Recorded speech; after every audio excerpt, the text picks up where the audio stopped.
Video பார்த்துட்டு இருக்கும் எல்லாருக்கும் முதல்ல வணக்கம்.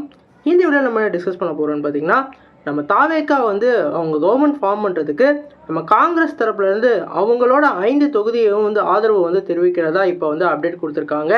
இந்த அப்டேட்டை இந்த வீடியோ டீலாக டிஸ்கஸ் பண்ணுவோம். அதுக்கு மாதிரி நீங்கள் இந்த சேனல் புதுசாக தான் அந்த சேனல் சப்ஸ்கிரைப் பண்ணி பெல் ஐக்கனோட கிளிக் பண்ணிச்சுக்கோங்க. வாங்க நம்ம வீடியோக்குள்ளே போகலாம். நம்ம தமிழக தேர்தல் வந்து நடந்து முடிஞ்சு தாவேக்கா வந்து 108 தொகுதியில் வந்து வெற்றி பெற்றதாக வந்து நம்ம சொல்லியிருந்தோம். குறிப்பாக சொல்லணும்னா இவங்க வந்து ஒரு பெரும் ஒரு கட்சியாக வந்து வந்திருக்காங்க. தனிப்பெரும் கட்சியாக வந்து ஒரு வேறு லெவலில் ஹிஸ்ட்ரியை வந்து படைச்சிருக்காங்கன்னு தான் சொல்லணும். குறிப்பாக மொதல் தேர்தலே இந்த மாதிரி ஒரு மேஜிக்கல் நம்பரோட வேறு லெவலில் இம்பேக்ட் கிரியேட் பண்ணியிருந்தாங்க. இப்போ இவங்க வந்து ஆட்சி கோர்றதுக்கு 118 தொகுதிகள் வந்து வேணும். இவங்ககிட்ட இன்னும் வந்து 11 தொகுதிகள் ஷார்ட்டேஜாக இருக்குது. இப்போ வந்து இன்றைக்கி வந்து நம்ம காங்கிரஸ் அவர்கள் வந்து கூட்டணி வந்து இவங்க கூட சேர்ந்துட்டாங்க. குறிப்பாக சொல்லணும்னா இவங்களோட அந்த 5 தொகுதி ஆதரவையும் வந்து தாவேக்கா கவர்மெண்ட் ஃபார்ம் பண்ணுறதுக்கு வந்து இப்போ வந்து கொடுத்துட்டாங்க. இதை வந்து அஃபீஷியல் ப்ரெஸ் மீட்லேயும் வந்து அவங்க வந்து இதை அஃபீஷியலாக சொல்லிட்டாங்க. இது மட்டும் இல்லை, இவங்க திமுகவோட வந்து ஒரு 30லேருந்து 45 வருஷமாக வந்து பயணிச்சுக்கிட்டு இருக்காங்க. ஆனால் இவங்களுக்குள்ளே என்னதான் கருத்து வேறுபாடு இருந்திருந்தாலும் இவங்க அந்த அலைன்ஸை விட்டு வெளியவே வரலை. ஆனால் இப்போ வந்து ஒரு ஹிஸ்டாரிக்கல் சேஞ்சுன்ற மாதிரி அந்த அலையன்ஸ்குள்ளே ஒரு வேறு லெவல் சேஞ்ச் வந்து உருவாயிருக்கு. இனிமேல் வந்து காங்கிரஸ் வந்து நம்ம தாவேக்கா கூட தான் வந்து அவங்களோட மீதி உள்ள பயணத்தை வந்து பயணிக்க போகிறதா தெரியுது.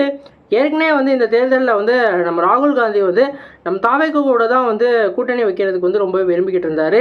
ஆனால் ஏற்கனவே திமுக கூட அந்த கூட்டணியை தொடர்றதுனால இவங்க வந்து அந்த புது கட்சிக்கு வந்து கொடுக்கல.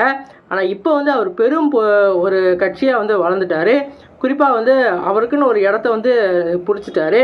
அதனால் ராகுல் காந்தி இனிமேல் வரப்போகிற தேர்தலெல்லாம் நம்ம தாவேக்காவோட தான் வந்து கூட்டணி வைக்க போகிறாங்க.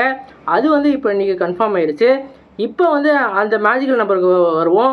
118 தொகுதிக்கு வந்து கண்டிப்பாக நம்ம தாவேக்காவை வந்து கவர்மெண்ட் ஃபார்ம் பண்ணுறதுக்கு தேவை.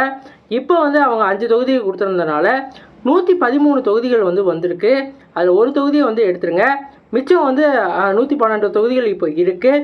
இன்னும் வந்து குறிப்பாக சொன்னோன்னா ஒரு 6 தொகுதிகள் வந்து தேவைப்படுது. இந்த 6 தொகுதிகள் வந்து எப்படி வந்து அவங்க வந்து அந்த கூட்டணி கட்சிகளோட பலத்தோடு அவங்க வந்து எப்படி கேட்க போகிறாங்க, எந்தெந்த கட்சிகள்லாம் வந்து இவங்களுக்கு வந்து ஆதரவு தெரிவிக்க போகிறாங்க நம்ம வெயிட் பண்ணி தான் பார்க்கணும். குறிப்பாக விசிகாவோட வந்து இவங்க வந்து இப்போ வந்து பேச்சுவார்த்தை நடத்திட்டு இருக்காங்க. அதேமாதிரி கம்யூனிஸ்ட்டுக்கிட்டையும் வந்து இவங்க வந்து பேச்சுவார்த்தை நடத்திட்டு இருக்கதா தெரியுது. இந்த 2 கட்சிகளும் வந்து நாளைக்கு மேபி வந்து ஜாயின் பண்ணுறதுக்கு வாய்ப்பு இருக்குது. நாளைக்கு நம்ம தமிழக வெற்றி கழகத்தோட தலைவர் நம்மளோட விஜய் அவர்கள் முதலமைச்சராக வந்து பதவி ஏற்கிறதா வந்து இப்போ வந்து அப்டேட் கிடைச்சிக்கிட்டு இருக்கு. குறிப்பாக வந்து இவர் வந்து ஆளுநர்ட்டையும் வந்து அதோட மனுவை வந்து கொடுத்துட்டாரு. நாளைக்கு வந்து இவர் வந்து அஃபிஷியலாக வந்து அவர் வந்து முதலமைச்சராக பதவி ஏற்க போகிறாரு. இதோட எண்ணிக்கையை வந்து 2 வாரம் வந்து அவர் வந்து கேட்குறதுக்கு வந்து வாய்ப்பு இருக்கிறதா தெரியுது. கண்டிப்பாக வந்து அவரோட கவர்மெண்ட் வேறு லெவலில் சேஞ்ச உள்ள கவர்மெண்ட்டாக இருக்க வாய்ப்பு இருக்கிறதா தெரியுது.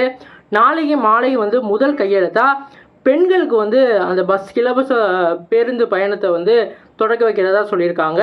இன்னமும் நிறைய பேர் வந்து எப்படி அவங்க கூட காங்கிரஸ் கூட சேரலாம், காங்கிரஸ் எவ்வளோ பெரிய கட்சி அப்படி இப்படின்னு சொல்லிட்டு இருந்தாங்க. ஆனால் காங்கிரஸ் முன்னாடி வந்து அவங்களோட ஆட்சி தன்மை வேறு, இப்போ அவங்களோட ஆட்சி தன்மை வேறு. ஒருவேளை பிஜேபி கூட அவங்க வந்து போயிருந்தாங்கன்னா தமிழ்நாட்டில் அது வந்து ஒரு மறக்க முடியாத ஒரு செயலாக வந்து அமைஞ்சிருக்கும். குறிப்பாக சொல்லணும்னா தாமரை வந்து தமிழ்நாட்டில் மலரவே கூடாதுன்ற வந்து நம்ம வந்து தீர்மானமாக எடுத்துக்கிட்டு இருக்கோம். அதனால் அவங்களுக்கு ஆப்போசிட்டாக உள்ள காங்கிரஸ் கூட கூட்டணி வச்சாதான் மாநில லெவலில் வந்து அவங்களுக்கு வந்து ஒரு சப்போர்ட் கண்டிப்பாக கிடைக்கும். அது வந்து இப்போ தாவேக்கா தரப்புலேருந்து பக்காவாக பண்ணியிருக்காங்க. நீங்கள் சொல்லுங்கள், நாளைக்கு வந்து நம்ம தமிழக வெற்றி கழகத்தோட தலைவர் விஜய் அவர்கள் முதலமைச்சர் ஆக போகிறாங்க. இதை பற்றி நினைக்கிறேன் கமெண்ட் பண்ணுங்கள். காங்கிரஸ் கூட கூட்டணி வச்சுருக்கிறத பற்றி நினைக்கிறேன் கமெண்ட் பண்ணுங்கள். அந்த மேஜிக்கல் நம்பர் 118 எப்படி வந்து இவங்க அச்சீவ் பண்ண போகிறாங்க, உங்களோட மைண்ட் செட்டில் என்ன இருக்குன்னு சொல்லிட்டு கீழே கமெண்ட் பாக்ஸில் கமெண்ட் பண்ணுங்கள். சேனல் புதுசாக இருந்தால் சப்ஸ்கிரைப் பண்ணுங்கள். நன்றி.